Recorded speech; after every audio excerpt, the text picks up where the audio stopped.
Olá, meus irmãos. Norberto Peixoto, mais uma vez falando do grupo de Umbanda Triângulo da Fraternidade para a nossa fanpage Pérola de Armatiz e para o nosso canal no YouTube.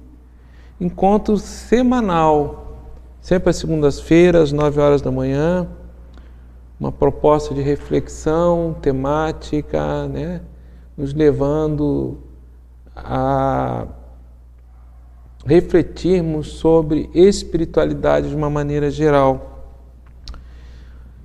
O tema de hoje, para nós dialogarmos, seria a fisiologia oculta do axé.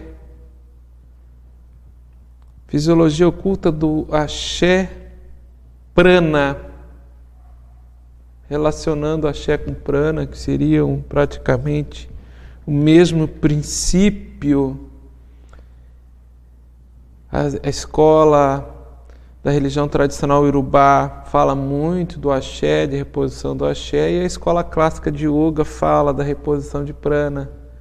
Interessante, né? Muda a tradição. E nós temos na cultura chinesa, japonesa, outras vertentes do orientalismo que falam com outras denominações. Mas o que é axé? O que é prana? Pode-se dizer que axé é um fluido quintessenciado que tudo preenche, Tudo se movimenta a partir desse princípio quintessenciado. Seria o próprio hálito de Deus Pai Mãe, de Olorum, de Olodumare, Brahman, Shiva, Krishna, Maomé, esse que tem muitos nomes e pode ser, e ao mesmo tempo é inonimável, que é Deus. Então, tudo se forma através desse princípio, essa quintessência divina.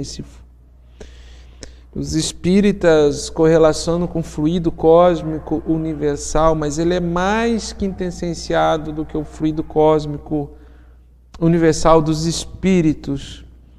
E tudo se movimenta a partir desse princípio. E por que é importante a captação e distribuição do axé? Qual é o fundamento disso? O que é a parte energética oculta dos nossos corpos sutis, etérico, astral, nos sinalizam? E como nós podemos nos manter equilibrados? E como devemos nos comportar para nos mantermos equilibrados? E qual o impacto em nossa saúde? Quais possíveis enfermidades que possam ocorrer quando há um desequilíbrio na captação e redistribuição do axé? Então, a base da religião tradicional Iorubá é essa captação e redistribuição de axé, Nada se faz sem isso. Tudo se baseia nesse princípio. É interessante a gente observar que no hinduísmo, a Bíblia do hinduísmo, que é o Bhagavad Gita,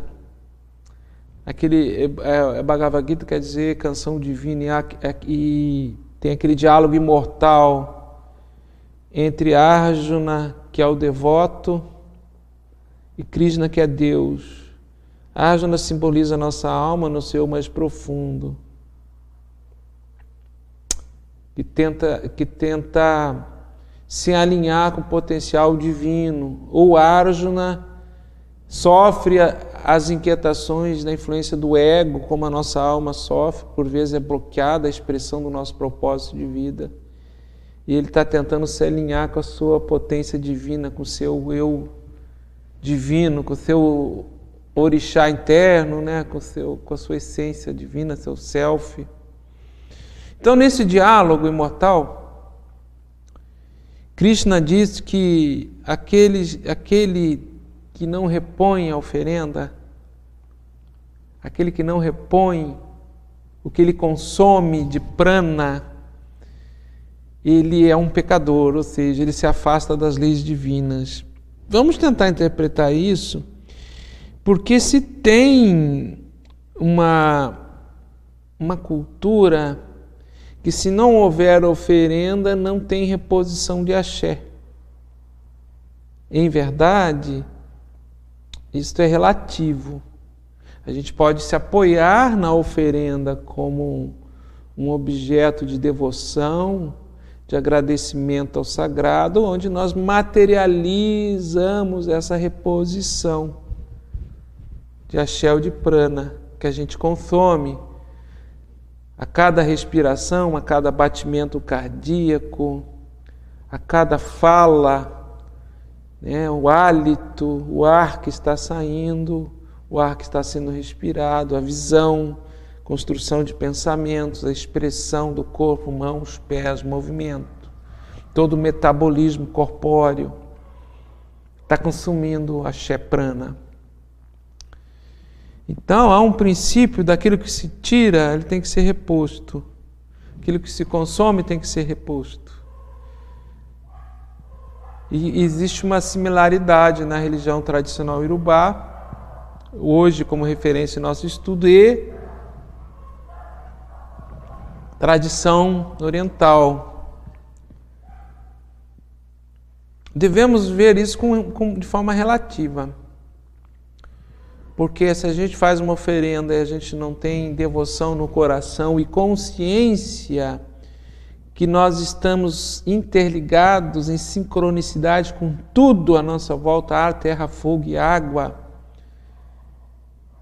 e nós não temos uma relação de respeito com esses elementos que são materializados pelo prana, pelo axé, como forças da natureza, mantenedoras do planeta, nós temos um comportamento meramente extrativista, de consumo, e acabamos contribuindo para o exaurimento dos elementos.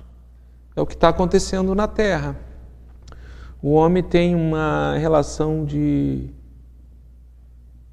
consumo, de exploração, de extração dos elementos como eles fossem infinitos. E não são, eles são finitos. Então, a questão da reposição do que a gente consome, que deve ser reposto, né? Isto é um estado de consciência,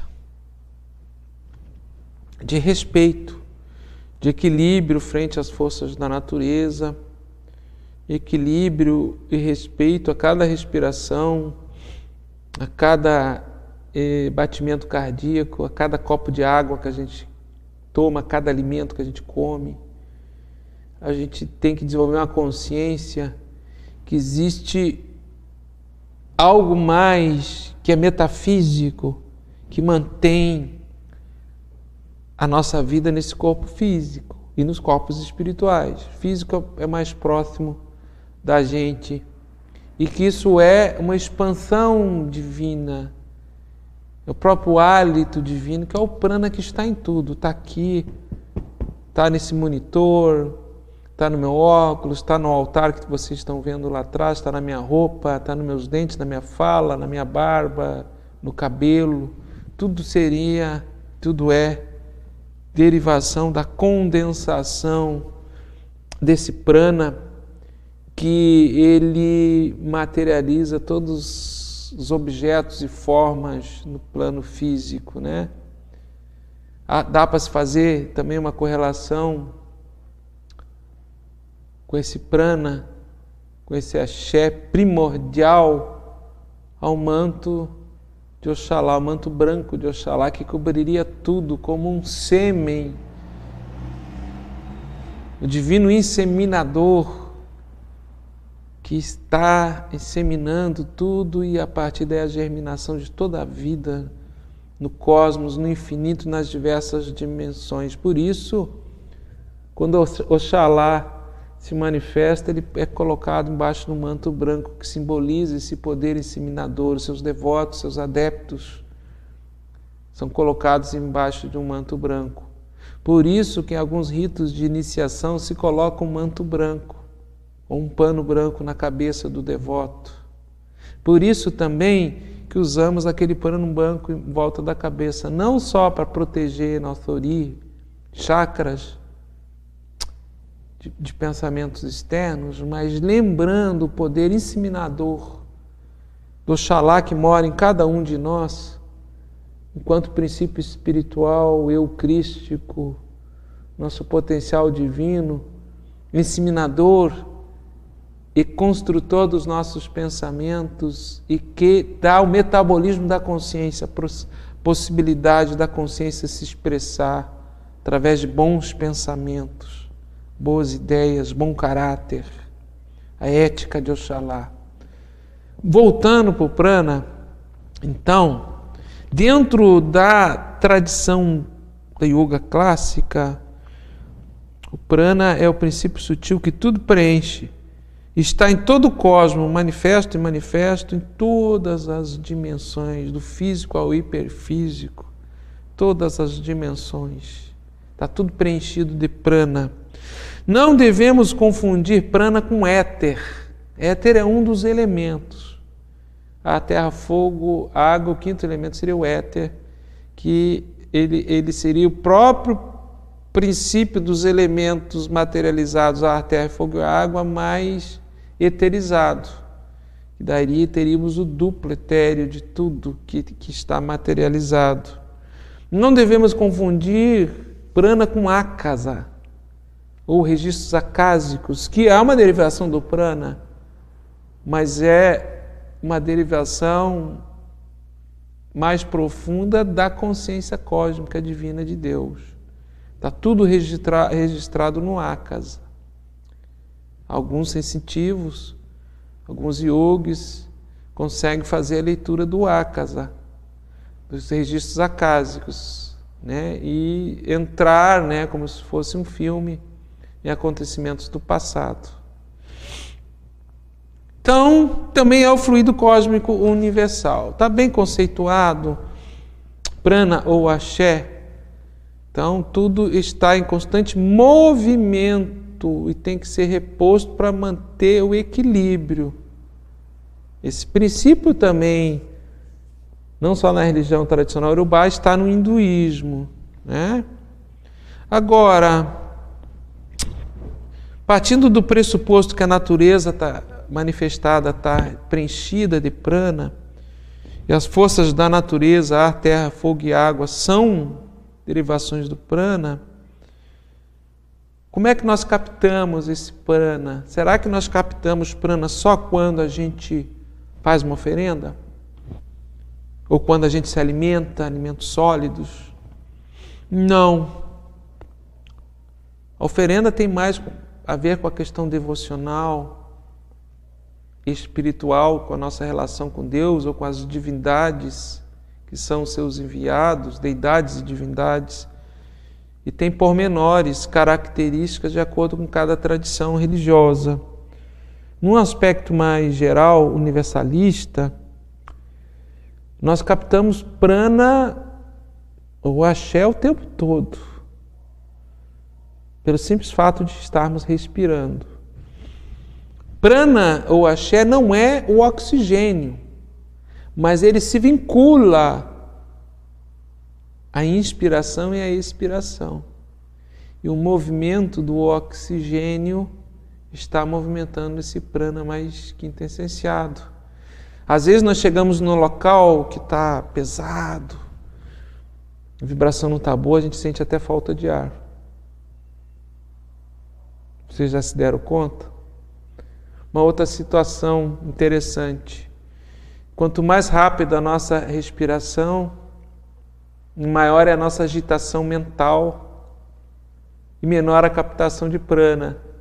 Quanto mais calma e serena a nossa respiração, mais pausada, profunda, inspirando e expirando, maior a captação de prana e mais serenidade na nossa mente. Compreenderam? Isso é um princípio do yoga. Grande fonte de prana para a nossa captação é a luz do sol. Toda vez que a gente toma A gente recebe a luz do sol, a gente respira no sol. Nós estamos captando prana. Objetivamente, a captação do prana se dá através da inspiração, mas ela não entra pelo nariz, pelo ar, pelo oxigênio. Ela entra pelo bulbo raquiano, que é aqui na nuca. E aqui nós temos a boca que tudo come. Na tradição do yoga é a boca de Brahman, ou a boca que tudo come, que é o alimento etérico, prânico, o prana entra pelo bulbo raquiano. Não por um acaso, muitas tradições de Umbanda fazem um amaci, e o amaci é feito aqui, o emplasto de ervas é colocado no bulbo raquiano, não no alto da cabeça, ao contrário de outras tradições religiosas. Aqui, fortalecer a boca que tudo come, está sempre absorvendo prana. Se nós temos um pensamento bom, elevado, essa absorção melhora. Pensamento agitado, emoção em desequilíbrio, bloqueia essa captação, prejudica.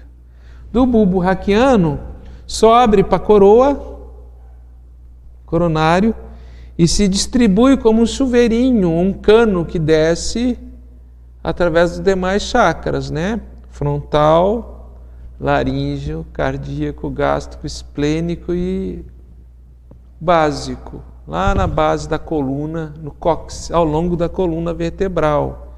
Então esse fluxo de prana, que tudo sustenta, nos sustenta, nos alimenta, nos energiza e nos mantém, ele entra pela nuca, no bulbo raquiano, se potencializa no chakra coronário como um grande vórtice, chakra de 1000 pás, vai descendo, vai se redistribuindo. Cada chakra é como se fosse uma caixa d'água, e que sai canos, que seriam os nadis ou meridianos, nadis na tradição oriental, meridianos mais na tradição chinesa, da medicina chinesa, né? Os chakras sairiam, esses fios astrais que estão subjacentes a todos os nossos nervos e gânglios nervosos, e redistribui esse fluido prânico. Então, todos os nossos chakras, eles têm esses vários encanamentos, vamos dizer assim, que sairiam como se fosse cada chakra uma caixa d'água. Ele se preenche aqui e se redistribui. Nessas 7 caixas d'água que a gente tem, os 7 selos, que quando aberto nos levam a um estado superior e indescritível de consciência, que está lá descrito no Apocalipse de João, a abertura desses selos. Podemos também fazer uma correlação como se fossem pequenas centrais elétricas, pequenos transformadores que seriam fiação elétrica de cada chakra e se redistribui por todo o nosso organismo astral, etérico, físico. Então, isso desce e ao mesmo tempo ele sobe ao longo da coluna vertebral. A cada inspiração desce e a cada expiração sobe. Então existe esse movimento. Conforme nós expiramos, é renovado o prana do corpo. O prana, quando desce, ele vai se redistribuindo nos diversos órgãos. E se subdividiria em 5 tipos de prana no organismo. Nós não vamos abordar aqui, que ficaria um pouco complexo o nosso diálogo no dia de hoje, mas o próprio corpo físico ele está dividido em éter, ar, fogo, na altura do do estômago, água, sistema renal, até a terra. Terra, básico, ossos, nervos. Quanto mais denso, mais terra. Quanto mais fluido, mais água. Quanto mais quente, mais fogo. Mais frio. Se estiver frio, o nosso Agni interno, nosso fogo interno está enfraquecido. Quando temos azia, é um desequilíbrio no prana que ativa o fogo gástrico em excesso. Então, quando estamos com raiva, quando estamos com ira, ressentido, ansiosos, podemos ter azia. Daí uma gastrite, úlcera e outros desequilíbrios.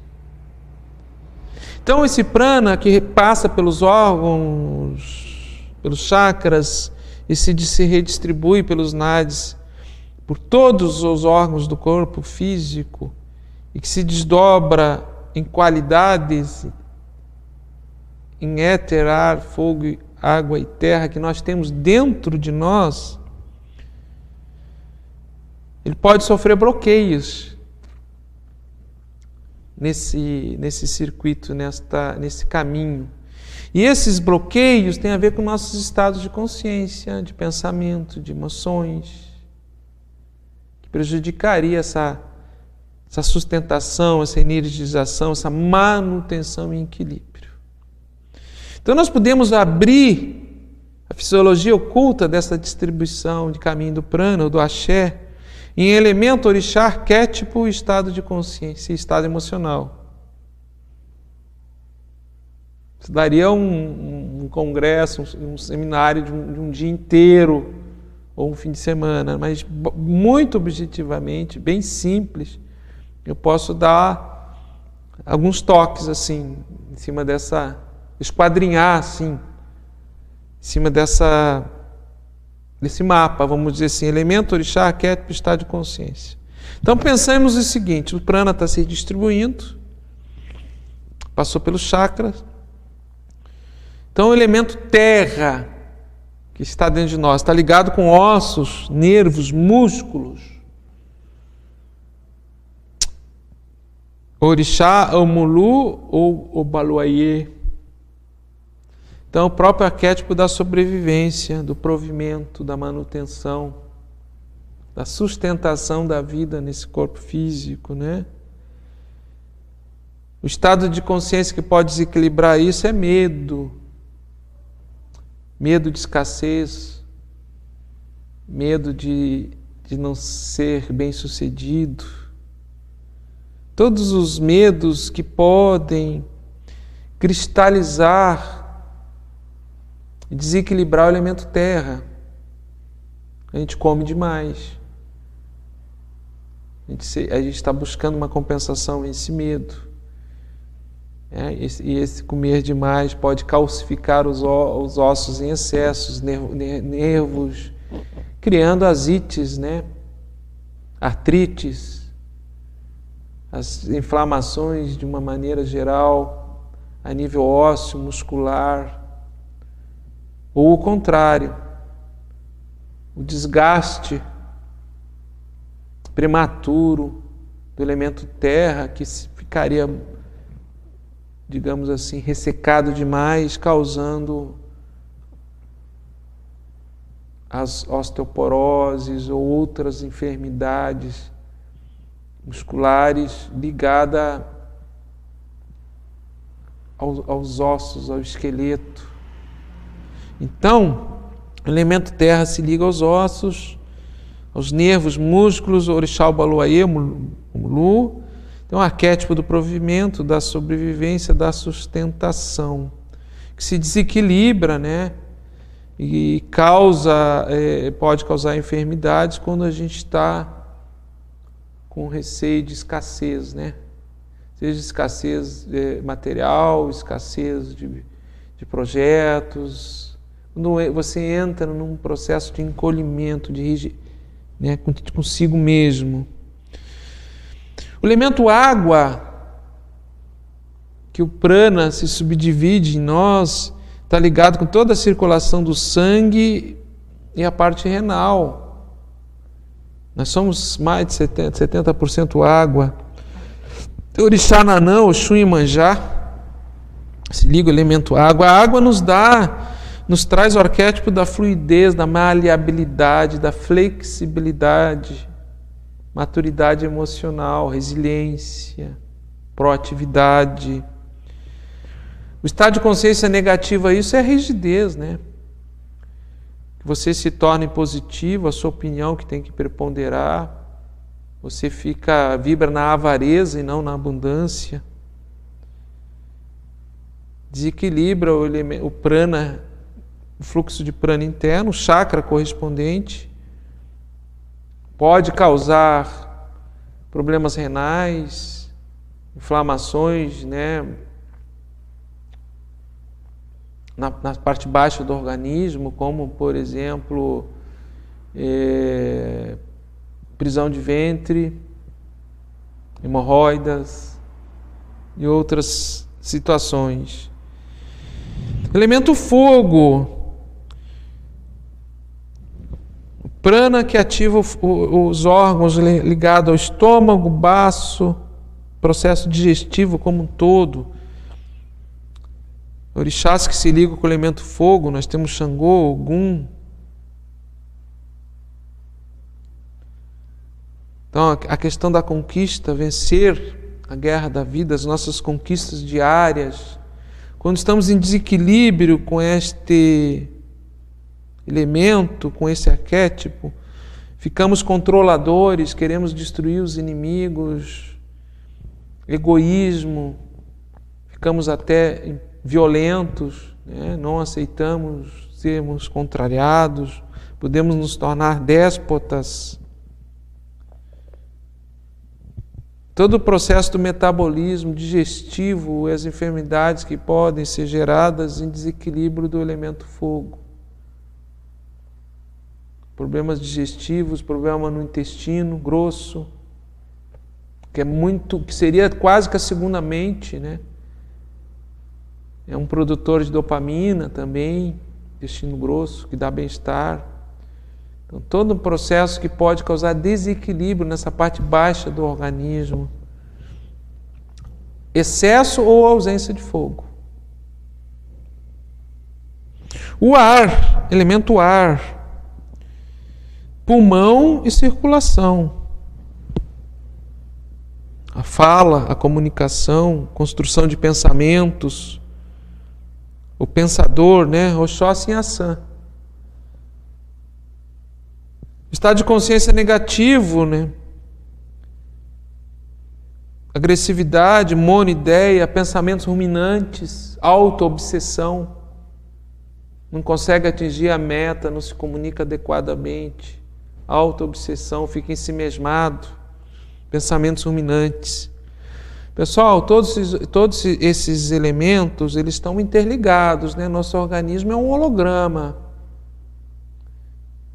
Trabalham assim, um tem ressonância pelo outro. Quando a gente fala estanque, assim, não quer dizer que em ação não vibre no elemento fogo, que o fogo não tenha influência no sangue ou nos ossos, que o elemento água e ar não estejam correlacionados. Às vezes nós estamos mais terra, estamos mais parados, mais rígidos, por vezes estamos mais água, mais sensível, mais choroso, mais fluido, por vezes estamos mais esquentado. Então, mais fogo, mais reativo. Às vezes estão mais aéreo, desligado, né, processo de ativo, né, de contemplação, tem muito a ver com Oxóssi. E o quinto elemento, o éter. Processos mais profundos, cognitivos de construção do pensamento, expressão do nosso subconsciente. Anseio da alma, self mais profundo, do corpo Budi, de espiritualidade. Oxalá. Oxalá. Aspecto negativo no estado de consciência que bloqueia, isso é quando a gente ficamos dogmáticos, donos da verdade, achamos que a nossa religião é melhor, a nossa escolha espiritual é melhor, meu rito na minha casa é melhor, a minha mediunidade é melhor, o meu guia é melhor. Você entra num processo de dono da verdade, de impor, né, os teus dogmas que você cria, e você não se abre, você não expande a consciência, a visão, a audição, você não compreende que Oxalá está em tudo. Ele é inclusivo, ele é expansivo. Tudo está em Oxalá e Oxalá está em tudo, em todas as religiões. Pode mudar o nome e forma da sua compreensão, mas o princípio, o arquétipo, o estado de consciência correspondente. Então eu fiz um apanhado geral, quão importante é a gente estar equilibrado com esse fluxo de prana ou de axé e a redistribuição interna dentro de nós. Redistribuição interna. Quando a gente está bem, quando a gente está bem com o outro, né? Quando a gente não vibra no medo da escassez, quando a gente não é rígido, não é controlador, não é egoísta, quando a gente é fraterno, quando a gente não se deixa dominar por pensamentos dominantes, monideias, não somos dogmáticos, não temos inveja, avareza, todos esses estados cognitivos mentais que fazem parte da expressão da consciência e da construção dos pensamentos que vêm de valores culturais, crenças, educação e também do nosso subconsciente mais profundo, que a gente traz de vidas passadas, esses impulsos, a força de hábitos que nos desequilibram, bloqueiam esse fluxo de prana ou de axé interno. É toda uma reconstrução interna para a gente distribuir, permitir a distribuição adequada desse axé, desse prana. Passa pelos orixás, que nós temos todos os orixás em nós, em partes do corpo, parte pelo alinhamento com o nosso ori, com o nosso orixá de frente, nossa coroa, e passa pela compreensão mais profunda que eu sou um templo vivo, que tudo o que acontece fora acontece dentro de mim. Se eu estou em equilíbrio com a natureza, eu estou em equilíbrio com Deus e com toda a expressão das forças da natureza, que são desdobramentos da materialização do prana e do axé, eu consigo estar em equilíbrio comigo mesmo. Se eu não estou em equilíbrio comigo mesmo no meu mundo interno, se ar, terra, fogo e água, e a distribuição dessa energia não está em equilíbrio, eu não estarei em equilíbrio com o outro externamente, posso entrar em enfermidade, e na maioria das vezes a gente entra em enfermidade. As diversas enfermidades que têm a ver com esses bloqueios internos desse fluxo de axé e de prana. Quando plenamente desobstruído, todos os chakras em equilíbrio e abertos, distribuindo plenamente, sem bloqueios de estados negativos, mentais ou de percepções equivocadas dos sentidos e da consciência, conforme a nossa espiritualidade vai amadurecendo, nosso estado de consciência vai ficando mais elevado, mais ancorado e estacionado no Oxalá interno que está dentro de cada um de nós. Espero ter contribuído com as nossas reflexões semanais. Fisiologia oculta do axé do prana, um assunto esotérico, faz parte do nosso dia a dia. Repor axé, redistribuir axé, manter em equilíbrio o sistema não é só fazer oferenda. Existe um sentido espiritual, uma significação muito maior nas nossas ações. Eu posso estar em equilíbrio, posso estar repondo axé, prana, redistribuindo e não fazer uma oferenda material. Mas uma oferenda interna, é a devoção, é o amor, o equilíbrio com toda a natureza, com toda a expressão divina que se expressa dentro de mim, se expressa em você, se expressa na flor, na planta, no animal, no reino vegetal, mineral, expressão de tudo.